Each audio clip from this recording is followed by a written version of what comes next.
अजय जी, आपसे जल्दी से दो चीजें।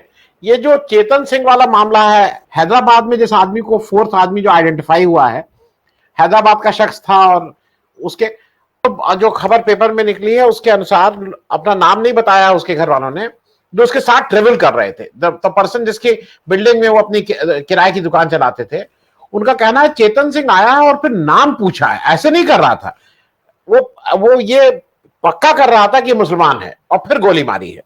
मेरे आपसे दो सवाल एक साथ हैं।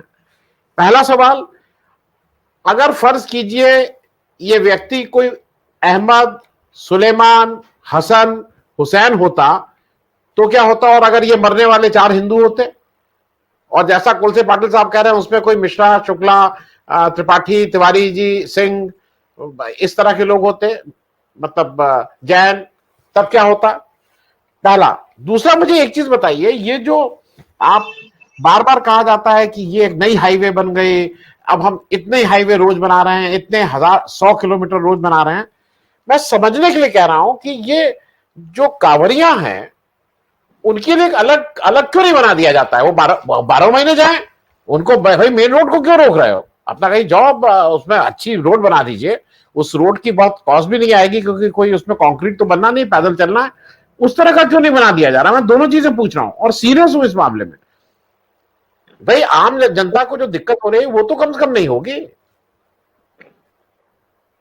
एक बड़ा अच्छा कांग्रेस ने एक ट्वीट किया, मैं उसका जिक्र करूंगा। अभी एक प्रीवियस बहस में भी था, वहां पर भी मैंने उसको ट्वीट को वो कोट किया। नफरत का केरोसिन उसने छिड़का, आग मीडिया ने लगाई। ये कांग्रेस पार्टी ने ट्वीट किया है। तो यहीं से मैं शुरू करूंगा। और जो आपका सवाल है, आपने हम आप इत्तेफाक से दोनों लोग यूपी से हैं, और यूपी में मदारी का खेल हम लोगों ने बड़ा देखा है, और मुझे लगता है सभी जगह होता होगा। तो मैंने तो खूब देखा है। तो मजमा लगाता है और मजमे में भीड़ लग जाती है, और सब बिल्कुल आज मदारी का खेल चल रहा है साहब। कोई सरकार नहीं है इस देश में, मदारी का खेल देखिए। और मदारी का नाम है नरेंद्र मोदी। तो सीधे सीधे नरेंद्र मोदी नाम का एक मदारी है, उसका खेल देखते रहिए। दूसरी चीज, ये मदारी वैसा भी नहीं है कि सिर्फ खेल दिखा के चला जाए, ये आपको लूटता भी है, ये आपका कत्ल भी कर सकता है, ये कुछ भी कर सकता है, ये आपके साथ रेप भी कर सकता है। तो ये मदारी है। चलिए छोड़िए, आप आइए मुद्दे पे जो आपने सवाल किया। पहला ये कि यदि वो जो आपने नाम लिए, मैं संप्रदाय का नाम नहीं लूंगा, उनके लोग थे, इसलिए उन्होंने गोधरा नहीं किया। इनके होते तो गोधरा हो गया होता, एक और गुजरात दंगा हो गया होता। पहली बात। दूसरी बात, गुजरात दंगे का जब मैं जिक्र कर रहा हूं, तो गुजरात दंगे में एक बड़ी प्रूव चीज है, फोरेंसिक से प्रूव है कि आग अंदर से लगाई गई। तो साहब अंदर से लगाई गई, अंदर तो कोई भी मुस्लिम था ही नहीं। तो अंदर आग लगाने वाला यानी साजिश करने वाला कौन था? ये मैं नहीं कह रहा हूं, साइंटिफिक इन्वेस्टिगेशन में आया है। तो साहब जब आग लगाने वाले जब सब हिंदू ही थे, तो उन्हीं में से कोई होगा। तो इसका मतलब बाघेला साहब सही कहते हैं कि एक साजिश थी। तो सीधी सी बात है, यदि वो तमाम सारे वो नाम न होते, तो गुजरात गोधरा जैसे तमाम सारे वो हो चुके होते, तमाम बिल्किस बानो इंसाफ के लिए तरस रही होती, और तमाम सारी चीजें होती। मैं दूसरी चीज पे आता हूं इसके बाद, कि जो इस तरह से सारी चीजें हुई, बीरेंद्र जी ने बहुत सारी चीजें बताई। बहुत सारी चीजें ये हैं कि नू मेवात ये वो इलाका है, यहाँ का जो मुसलमान है, राणा प्रताप की सेना का उनका हिस्सा होता था, उनके लिए लड़ता था, यानी वो राष्ट्रवादी था, राष्ट्र के लिए लड़ता था।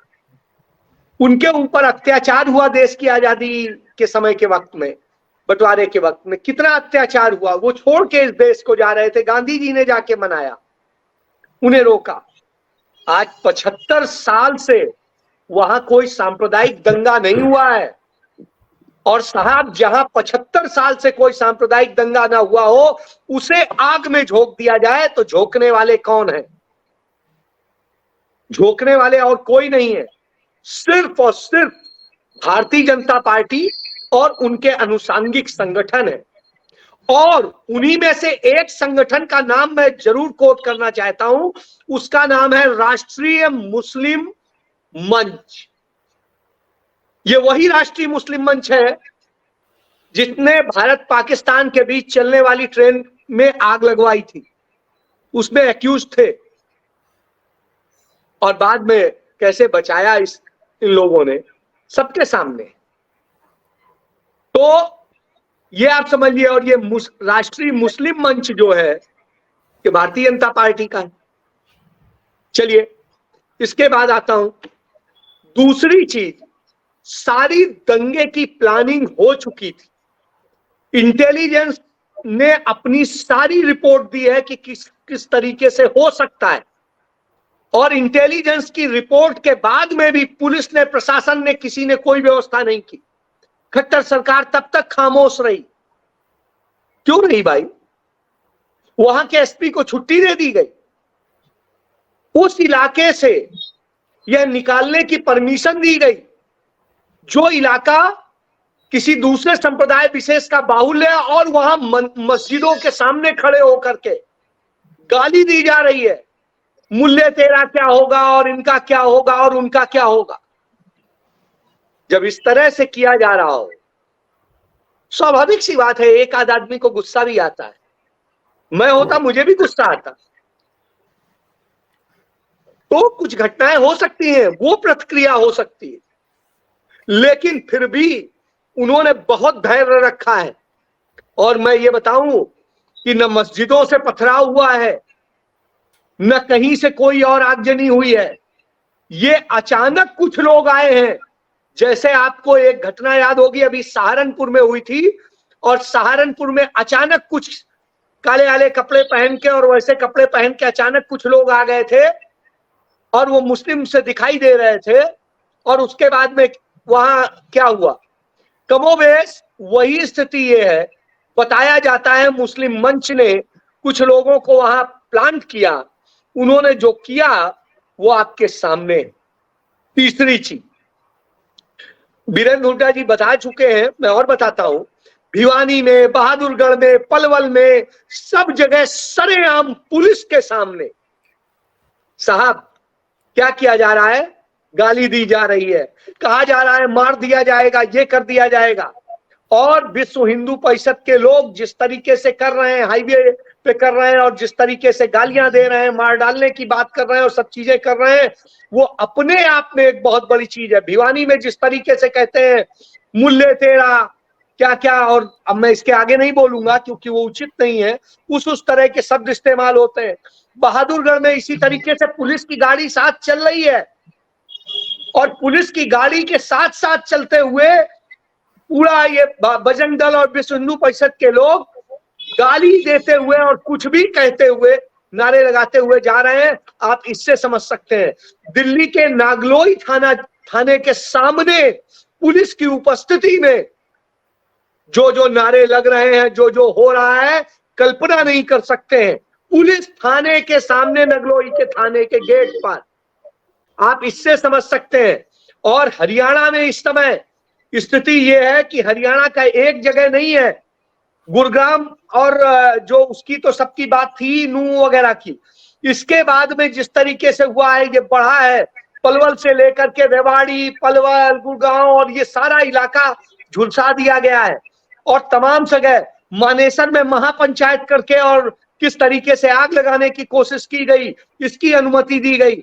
जो राजस्थान छूटा हुआ हिस्सा है, उसके भिवाड़ी में जो हुआ उसको आप क्या, तो आप ये समझिए क्यों राजस्थान में आगे आके चुनाव है वहां पर इसको, और ये वही मनोहर लाल खट्टर है, उसकी सरकार, उसकी पुलिस है जब राजस्थान की पुलिस उसे गिरफ्तार करने आती है मोनू मानेसर को, तो उस पुलिस के खिलाफ एफआईआर दर्ज कर देता है। जज साहब बैठे हुए हैं, कभी ऐसा होता है क्या? पुलिस को अपना मुल्जिम पकड़ने के लिए किसी से अनुमति लेने की जरूरत नहीं है, लेकिन साहब उसके खिलाफ एफआईआर दर्ज कर देता है। और स्थिति ये है, वो पुलिस अपनी जान बचा के जाती है और उसके बाद में उस पर दबाव बनाया जाता है, आपकी एफआईआर तभी खत्म होगी, आप मोनू मानेसर का नाम निकाल दो। तो आप समझिए ये स्थिति होती है। और उसके बाद में क्या होता है, जिस तरीके से सारी चीजें ये होती हैं, अब कहता है वही मुख्यमंत्री कि राजस्थान पुलिस ले जाना चाहे तो ले जाए। अरे साहब, तब तो आप कह रहे थे वो निर्दोष है, अब कह रहे हो ले जाना चाहे ले जाए। अब वो काहे में ले जाए? और ले जाए मतलब आप ये प्लान कर रहे हो कि जिससे कल के दिन ये कहो देखो राजस्थान की पुलिस और सरकार जो है वो हिंदू विरोधी है, इसलिए हम ऐसा कर रहे हैं। तो ये सारी साजिशें हैं। मैं एक चीज का और जिक्र करूंगा। सवाजी कह रही थी कि जिस चैनल के मैं नाम नहीं लूंगा, उस कथित पत्रकार जो भी है, जो एंकर हैं, जो भी है, पत्रकार तो मैं नहीं कहता हूं, एंकर ही कहूंगा, क्योंकि पत्रकारिता दूसरा विषय है, कि उन्हें कांग्रेस पार्टी से या उससे विज्ञापन मिलता है, तो विज्ञापन साहब आम आदमी पार्टी से भी मिलता है, और विज्ञापन हर चैनल को मिलता है, सबका मिलता है। तो विज्ञापन के आधार पर किसी को वो नहीं कर सकते, एक्यूज नहीं कर सकते हैं। विज्ञापन देना और वो करना वो सीधी सी बात है। अधिक से अधिक लोगों तक हमारी विज्ञापन वो बात पहुंचे, इसके लिए विज्ञापन दिया जाता है। विज्ञापन नफरत फैलाने के लिए नहीं दिया जाता है। तो वो देना और न देना वो अलग सब्जेक्ट है, उसको इन घटनाओं से नहीं मुझे लगता है जोड़ना चाहिए। और मैं कहता हूं चाहे नफरत फैलाता हो चाहे जो कुछ हो, उस पर कार्रवाई कानून के तहत होनी चाहिए, विज्ञापन के तहत नहीं। यदि हम विज्ञापन के तहत करते हैं तो हम भी उसी श्रेणी में खड़े हो जाते हैं जो नरेंद्र मोदी करते हैं या जो दो कुछ और नफरती लोग करते हैं। तो वो अलग विषय है और वो अलग विषय है, उस पर कार्रवाई कीजिए, मुकदमा दर्ज कीजिए, जेल भेजिए, तो सीधी सी बात है। उसको मैं अपनी बात पूरी कर लूं। उसके बाद में सीधी सी बात है, जाति धर्म के नाम पर जिस तरीके से लड़ाने तोड़ने और सबका ये खेल रचा जा रहा है, ये आज का नहीं है, ये देश की आजादी के पहले से चल रहा था। ये प्रयोग लगातार हो रहे थे, होते होते आज इस जगह तक आ गए। और मैं एक चीज कहता हूं, पाटिल साहब बोल रहे थे, मैं उसी पे कहूंगा कि पाटिल साहब, कुछ लोगों ने यदि गुनाह किया होगा तो पूरी कौम दोषी नहीं होती है। यदि मुस्लिम्स में भी कुछ लोगों ने किया होगा, कुछ हिंदुओं ने किया होगा, कुछ ब्राह्मणों ने किया होगा, कुछ क्षत्रियों ने किया होगा, मैं इनकार नहीं करता हूं, कुछ दलितों ने भी किया होगा, लेकिन अंततः आके जिन्होंने किया है निश्चित रूप से वो दंड के भागी हैं, और वही दंड मिलना चाहिए जो कड़े से कड़ा दंड हो। लेकिन पूरी जमात को हम नहीं खड़ा कर सकते। लेकिन आज की परिस्थिति में पाटिल साहब, हम एक जमात को खड़ा कर सकते हैं। उस जमात का नाम है भगवा ब्रिगेड, उस जमात का नाम है नरेंद्र मोदी सेना, उस जमात का नाम है भारतीय जनता पार्टी आरएसएस। तो ये नफरत फैलाते हैं, लूटते हैं, बलात्कार करते हैं और आपको मारते हैं, ये वो लोग। तो ये और यही लोग उस समय भी थे, किसी दूसरे रूप में थे, रूप बदला हुआ था। आज भी हम इतने लोग बैठे हुए हैं, मुझे लगता है एक मुस्लिम को छोड़ के तो बाकी सारे हिंदू हैं, लेकिन आज हम पक्ष में बोल रहे हैं ना, क्योंकि सही के साथ खड़े होने वालों की संख्या सदैव ज्यादा रही। कुछ लोगों के कारण सारे कौम, सारे लोग सब बदनाम हुए हैं। ऐसे लोगों को आइडेंटिफाई करके पनिश किया जाना चाहिए और सदैव किया जाना चाहिए। जी मैं अजय जी, मैं एक तो अपने दर्शकों को बता दूं, ये जो फर्क है ना, बहुत दिनों तक हिंदुत्व वो बोलते थे, लोगों को लगता था हिंदू की बात कर रहे हैं, तो हिंदुत्व और हिंदू का फर्क लोगों को समझना जरूरी है। उसी तरह से कोलसे पाटिल साहब ब्राह्मणवाद की बात बोलते हैं, ब्राह्मण की बात नहीं करते हैं। तो जिस दिन ब्राह्मण, क्योंकि वो ब्राह्मणवाद तो मायावती जी में भी, वो भी चाहती है पैर छूजिए आके, वो ब्राह्मणवाद और ब्राह्मण दो अलग अलग चीजें। उसका मैं भी विरोधी हूँ, जी उसका मैं भी विरोधी हूँ। किसी भी ब्राह्मणवाद, किसी भी राष्ट्रवाद, किसी भी वाद, किसी भी तरह के वाद, जातिवाद हो, धर्मवाद हो, कोई वाद हो, मैं हर जी वाद का विरोधी हूँ। मैं राष्ट्रवाद का भी विरोधी हूँ। राष्ट्र से प्रेम कीजिए, राष्ट्र को जी अपना बनाइए, राष्ट्र के लिए समर्पण कीजिए, लेकिन राष्ट्रवादी बनके नफरत मत फैलाइए। आज का चेहरा नफरत फैलाने का है। अजय भाई, बस क्लोजिंग रिमार्क बहुत संक्षेप में कि देखिए, अंत में चाहे कुछ भी कह लीजिए, ये जिम्मेदारी हमारी और आपकी भी उतनी ही है। ये कोई सुप्रीम कोर्ट आएगा या वो आएगा, हमसे और आपसे भी जितना हो सकता है वो आपको, और आपको साफ शब्दों में कहना है। आपको बीच की, जैसे लोग कहते हैं ना कि नहीं नहीं बीच की, कई लोग मीडिया में मुझसे कहते हैं कि भाई मध्यम मार्गी। हमने कहा मध्यम मार्गी नहीं, जहां देश इस समय है वो आप स्टीयरिंग को बीच में रख के चलाओगे तो एक्सीडेंट पक्का है, वो तो बचेंगे ही नहीं। आपको अपना आनंद जी, मैंने आज तक कभी मध्यम मार्ग अपनाया नहीं। या तो इधर खड़ा होऊंगा या उधर खड़ा होऊंगा। और एक कार्यक्रम में हम और पाटिल साहब एक साथ थे। पाटिल साहब ने मेरे समर्थन में इतनी बड़ी बात कह दी थी, जब मैंने कहा था कि मैं इस हारमोनी के लिए और सारी चीजों के लिए मरने के लिए भी तैयार हूं, कुछ भी। तो पाटिल साहब ने उस पर कहा था, आप अकेले नहीं है, हम भी साथ।